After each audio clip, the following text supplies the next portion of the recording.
नाज़रीन, शिकारपुर में डॉक्टर्स ऐं पैरामेडिकल अमले पारां मुतालबनि जी मञता लाइ एहतजाजी मुज़ाहिरो कयो वियो। इन हवाले सां असां वीडियो लिंक ते मौजूद आहे। आवाज़ न्यूज़ जो रिपोर्टर अतीक दुक्कड़। जी बिल्कुल, शिकारपुर में पैरामेडिकल तरफां मुतालबे जी मञता लाइ अॼु टियों ॾींहुं बि एहतजाज कयो आहे, ओपीडी जो बाइकाट कयो आहे। हिन अॻुवाण सां ॻाल्हाईंदासीं, संदन जो छा चवणु आहे, छा मुतालबा आहिनि? सही मुतालबा असां इहे आहिनि त कोरोना वायरस जॾहिं खां वठी आयो आहे तॾहिं खां वठी न असांखे का पंहिंजो कोरोना किट मिली आहे, न असांखे मास्क मिलियो आहे। ऐं फ्रंट लाइन ते केतिरा ई पैरामेडिकल जा सवनि जे तइदाद में माण्हू जेके आहिनि हितां शहीद थी विया आहिनि।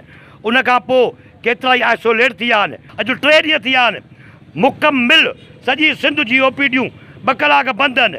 ऐं उन खां पोइ बि अञा ताईं सिंध गवर्नमेंट जे मथे ते का जूअ बि नथी चुरे। ग्रेट हेल्थ अलायंस जे सॾ ते पहिरियों मरहलो अॼु पूरो थियो। 2 कलाक ओपीडी सुभाणे खां वठी इंशाअल्लाह ताला पूरी सिंध असीं मुकमिल जेके बि हेडक्वार्टर आहिनि, तहलकान PSU आहिनि, जेके बि आहिनि, असां मुकमिल बंदि करे गवर्नमेंट खे चुता था ॾियूं।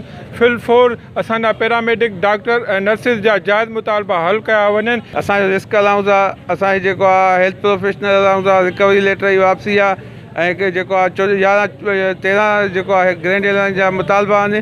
अॼु 3 ॾींहं आहे, पहिरें मरहले जो 3 ॾींहं आहे जेको असां 2 कलाक ओपीडी जो बाइकाट कयोसीं। सुभाणे खां वठी मुकमिल पूरी सिंध जे सभिनी अस्पतालुनि खे मुकमिल तालाबंदी हूंदी। गवर्नमेंट खे कुझु सोचणु घुरिजे। अॻुवाण जी ॻाल्हियूं ॿुधियूं, संदन जो चवणु हो त जेको असांजो 3 ॾींहं आहे मुसलसल एहतजाज कयो आहे ऐं हिननि चेतावनी ते चयो जेकॾहिं असांजा अॼु ताईं मुतालबा न मञा विया सुमारे सॼी सिंध में भरपूर मुकमिल तौर ते एहतजाज बाइकाट कयो वेंदो। जी।